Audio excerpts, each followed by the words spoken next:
পাকিস্তানের বিপক্ষে 2 ম্যাচের টেস্ট সিরিজের প্রস্তুতি হিসেবে আজ থেকে ক্যাম্প শুরু করছে বাংলাদেশ দল। কাল স্কিল নিয়ে কাজ করবে টাইগাররা। প্রিয় নাম্বার সেট করে বিকাশে সেন্ড মানি করুন ফ্রি।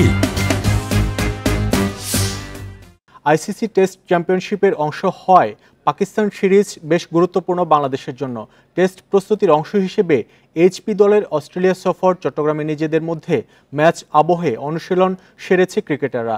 এবার কোচিং স্টাফদের অধীনে মূল দলের অনুশীলন শুরু হয়েছে। আজ ফিটনেস সেশন আর কাল হোম অব ক্রিকেটে স্কিল ও টেকনিক নিয়ে কাজ করবে নাজমুল শান্তর দল, যা চলবে 14 তারিখ পর্যন্ত। 21 তারিখে পাকিস্তানের বিপক্ষে 2 ম্যাচ টেস্ট সিরিজ শুরু রাওয়ালপিন্ডিতে, দ্বিতীয়টি 30 আগস্ট করাচিতে।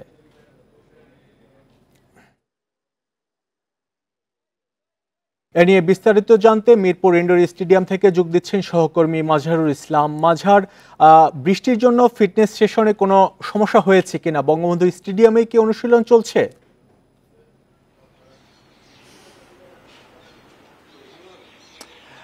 অবশ্যই সমস্যা হয়েছে। বঙ্গবন্ধু স্টেডিয়ামে ট্র্যাক অ্যান্ড ফিল্ডে দৌড়ানোর কথা ছিল বা ওখানে ফিটনেসে কাজ করার কথা ছিল, সেটা হয়নি।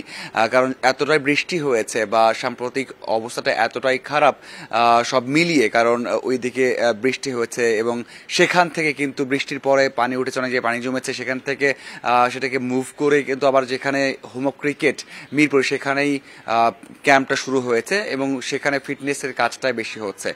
শুরু থেকেই যারা এসেছেন বৃষ্টি মাথায় করে নিয়ে এসেছেন, এখানে তারা যখন ঢুকেছেন দেখেছেন বৃষ্টি ছিল এবং সরাসরি কিন্তু জিমে গেছেন, কারণ রানিং যে সেশনটা সেটা ক্যান্সেল করতে হয়েছে এবং বিদেশি কোচিং স্টাফ তেমন আসেননি। দেশে যে ফিটনেস ট্রেনাররা রয়েছেন তারাই কাজ করছেন এবং সবচেয়ে বড় বিষয় হচ্ছে যে এটা হয়তো বা শুরুর দিকে ভাবা হচ্ছিল হয়তো ক্যান্সেল করা হবে কারণ এই বৃষ্টির কারণে, সেটা হয়নি। তারপরেও 2 ঘন্টার সেশন রাখা হয়েছে। প্রথম ঘন্টাতে যারা সেশন করতে পারবে তারা দ্বিতীয় সেশনে করতে হবে না, কারণ বড় একটা লট বা বড় একটা ক্রিকেটার রাখা হয়েছে, দল রাখা হয়েছে, সেখানে একসাথে সবাই করতে পারবে না। এই জন্য 2 ভাগে ভাগ হয়ে কিন্তু অনুশীলন করছে এবং প্রথমে যারা এসেছিলেন মুস্তাফিজ, শান্ত অথবা মিরাজ, তারা কিন্তু একটু আগে তাদের প্রথম 1 ঘন্টার সেশন শেষ করে বের হয়ে গেছেন এবং এরপরে যারা ঠিক সময় আসেননি বা প্রথম সেশনে করেননি, তারা সময় করে এসে কিন্তু তাদের 1 ঘন্টার অনুশীলনটা করবেন এবং আগামীকাল থেকে স্কিল কাজ শুরু হবে এই মিরপুর স্টেডিয়াম। যদি বৃষ্টি না হয় তাহলে ইনডোরে ব্যাটিং বোলিং প্র্যাকটিস হবে, আর যদি বৃষ্টি হয় তাহলে কিন্তু আমার পিছনে যে মাঠটা দেখছেন এখানে কিন্তু তারা ক্যাচিং থেকে শুরু করে বোলিং এবং ব্যাটিং এর কাজটা তারা করতে পারবে না। দেখার অপেক্ষা যে বৃষ্টির অবস্থা কি হয় এবং আজকে কিছুক্ষণ পর যখন শেষ হয়ে যাবে তখন দলের পক্ষ থেকে কেউ না কেউ কথা বলবেন, প্রতিনিধি এসে, এবং দলের লক্ষ্য অথবা আজকের অনুষ্ঠানটা কেমন হলো এবং পরের কয়েকদিনের পরিকল্পনা কি সেগুলো বিস্তারিত মিডিয়ার সামনে জানাবেন। কারা কারা আজ ফিটনেস সেশনে যোগ দিয়েছেন বিস্তারিত জানাবেন।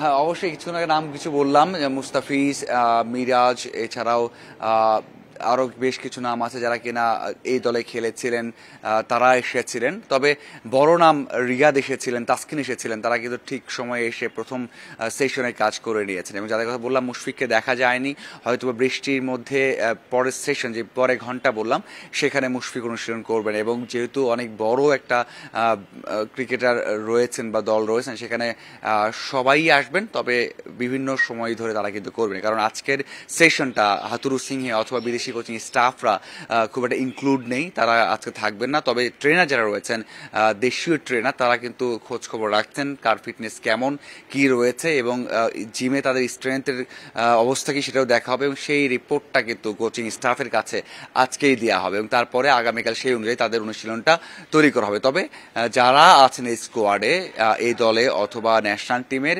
প্রায় 25 থেকে 30 জন, তারা সবাই আসবেন, প্রত্যেকে এসেই কিন্তু আজকের সেশনটা করবেন। যতই বৃষ্টি হোক, যতই বাধা হোক, তাদেরকে আসতেই হবে এবং তারা সেই কাজটা ঠিক সময় করবেন। মিরপুর ইনডোর স্টেডিয়াম থেকে জানাচ্ছিলেন সহকর্মী মাজহারুল ইসলাম।